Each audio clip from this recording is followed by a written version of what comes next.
ही प्रत्येक सेवकापर्यंत, प्रत्येक सेवकिनीपर्यंत, प्रत्येक बालगोपालापर्यंत कशी जाईल आणि तो कार्य कसा करेल याच्याकडे ती येईल. परंतु आपलं लक्ष, आपला त्याग झाला का आपलं लक्ष कसं विचलित होते, आपलेच सेवक करतात. बाकीचे तर बाहेरचे येऊन तर काय सांगणार नाही, आणि काही जे अनेक म्हणजे ते सांगणार नाही. आपलेच सेवक आपलं लक्ष विचलित करतात. त्या त्याग झाला म्हणजे तू तर अमर झाला. आता तुला काही गरज आहे मार्गदर्शकाची, कारण की मार्गदर्शक मूर्ख आहे. त्याने तुला त्याग दिला होता, तुझा त्याग सफल झाला, तुझे हवं संपूर्ण झाले, सगळ्या गोष्टी संपूर्ण झाल्या, पण तू मार्गदर्शक काही समजत नाही. ह्या कल्पना ज्या सेवकाच्या मनात रुजलेल्या असेल तो सेवक कधीही सुखी राहणार नाही, त्याच्यावर दुःख येईल. म्हणून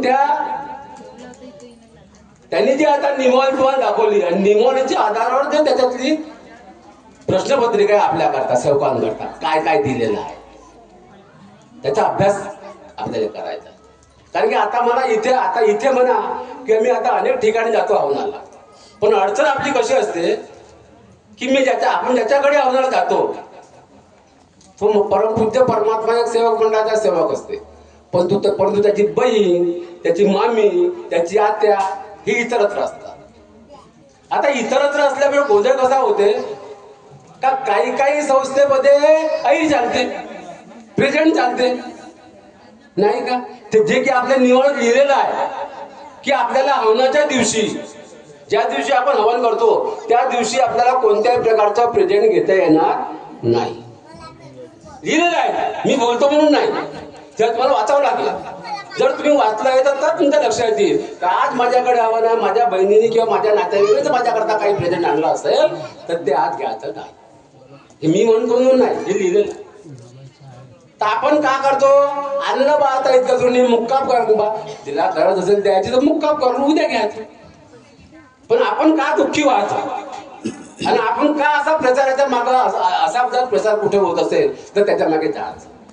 इकडे सुद्धा लक्ष केंद्रित करणे गरजेचं आहे. आपलं लक्ष नाही आहे, त्याच्यामुळे आपल्याला त्याग झाल्यानंतर आपण दुःखास पात्र होतो. भरपूर सेवक असेल दुःखास पात्र झालेले. म्हणून ज्या सद्गुरूला 4 तत्व 3 शब्द आपल्याला बोलायला 3 सेकंद लागत नाही, परंतु त्या सद्गुरूला किती वेळ लागला असेल त्याच्यावर मंथन करण्याकरता, त्याच्यावर विचार करण्याकरता आणि ते आपल्यापर्यंत पोहोचवण्याकरता. आपलं लक्ष तिकडे नाहीये. त्याच्यामुळे आपण आपल्यातला आजही सेवक 50% दुःखी आहे.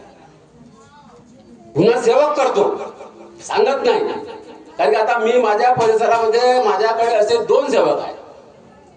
त्यागामध्ये गुन्हा त्यांनी केला, आमचे ज्येष्ठ मार्गदर्शक होते सूर्यवंशी कुंभारकर. त्यावेळेस त्यागामध्ये गुन्हा त्यांनी केला. काय करायचं तो त्याच्या कुटुंबातल्या लोकांनी, आणि 7 वर्ष शिक्षा भोगली. किती वर्ष भोगली? 7 वर्ष. सांगायला तयार नाही. आता या 7 वर्षामध्ये ज्या कुटुंबाला जर आराम लागला नसता, लागत नाही आहे, तो विचलित होतो. त्याला माझ्या मुलाला का आराम लागत नाही, मी इकडे जातो, मी तिकडे जातो, आणखी कुणीकडे जातो, मार्गदर्शकाकडे जातो, मी हे करू का ते करू का. मार्गदर्शक काय म्हणतो, मार्गदर्शक तरी सुद्धा वारंवार सांगत असतो की तुमच्या कुटुंबात काय चुकी झाली. जर तुम्ही चुकी सांगितली तर त्याला 7 वर्षाला 7 सेकंदात आराम लागतो. हा इतिहास आहे, पण ते आपल्या तुमच्या लक्षात नाही.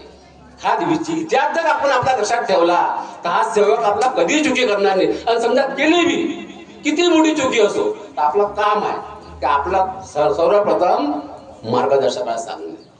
कारण की मार्गदर्शकही तेच काम करतो की त्याची चुकी चर्चा बैठकीच्या माध्यमातून त्याला माफी द्यायची असेल तर तो चुकी चर्चा बैठकीच्या माध्यमातून माफी देतो, अन्यथा स्वतः काय निर्णय घ्यायचा तो घेतो.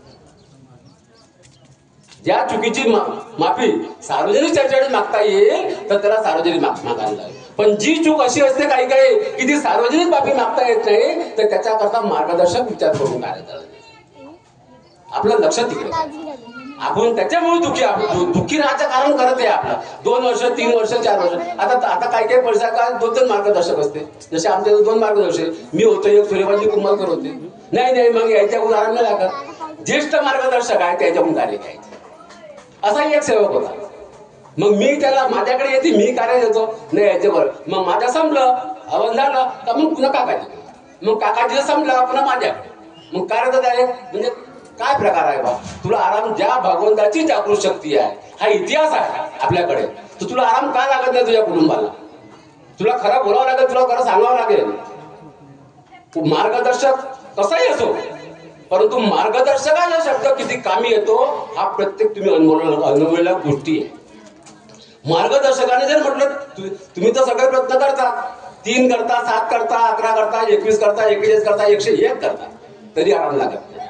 पण मार्गदर्शकाला माहित असते तुम्ही त्याच्याकडे गेल्यानंतर याने सगळे प्रयोग केले, आपल्याकरता काही शिल्लक राहिलं नाही, तरी सुद्धा मार्गदर्शक तुझ्या म्हणतो घरी अगरबत्ती लाव, कापूर लाव, प्रणाम कर, भगवंता योग मान आणि 3 भोगाचे तीर्थ कर. इतिहास घडतो, मार्गदर्शक शब्दावर घडत नाही असायला पाहिजे नाही.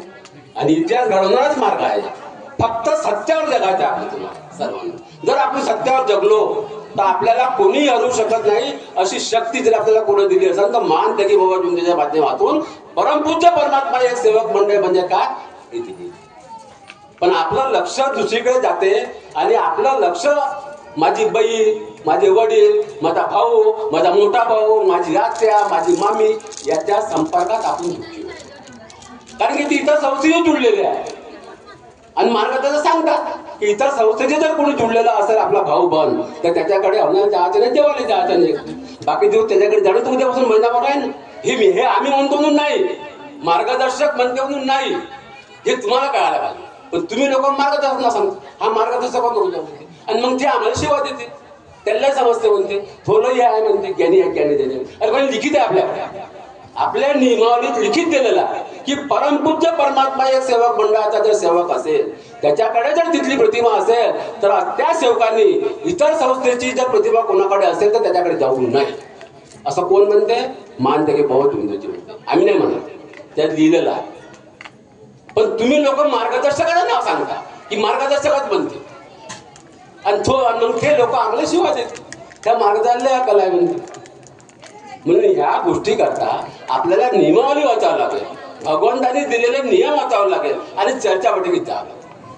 जर आपण ह्या गोष्टी केल्या तर आपल्याला कशाची गरज नाही पडणार, तर मार्गदर्शकाची गरज नाही पडणार. पण त्याच्याकरता आपल्याला 90% ज्ञान नियमावलीचं आणि परिचय पुस्तकाचं असायला गरजेचं आहे. आपल्याला चर्चा बैठकीत जाणे गरजेचं आहे. जसं की आता इथे बरेच लोकांनी जे मार्गदर्शन केलं, फार जे आपल्याला आवश्यक आहे ते मार्गदर्शन केलं. आपण जर घरी गेलो, आज नाही केलं तर उद्या विचार करा.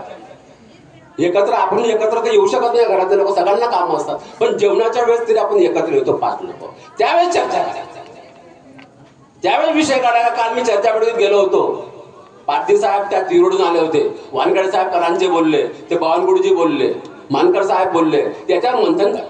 म्हणजे आपल्या लक्षात येईल की परमपूज्य परमात्मा एक सेवक मंडळ म्हणजे काय आणि त्याचे तत्वशब्द नियम म्हणजे काय. त्या आधारावर जर आपण सर्वांनी कार्य केले तर कधीही हा सेवक दुःखी राहणार नाही आणि सेवकी सुद्धा दुःखी राहू शकत नाही. आणि कधी मार्गदर्शकाची निंदा कोणीही करू, कोणतेही मार्गदर्शक तो कसाही असो, मार्गदर्शकाची निंदा ज्या दिवशी तुम्ही कराल त्या दिवशी तुम्ही दुःखास पात्र व्हा. बिलकुल सत्य गोष्ट आहे. मार्गदर्शकाची निंदा करण्याचं कारण नाही. ज्याच्याकडून तू मार्ग स्वीकारला, ज्याच्याकडून तुम्ही त्यागाचे कार्य केले, ज्याच्याकडून तू सुखी झाला, ज्या दुःखाकरता तू आला होता ते दुःख तुझं दूर झालं, त्याग झालं, आणि त्याच मार्गाच्या दर्शकाची तुम्ही चेष्टा करता, कसं जमून जाता, दुःखास पात्र नाही. पण आपल्या लक्षात येत नाही, मार्गदर्शकाला सगळं माहिती असते, हा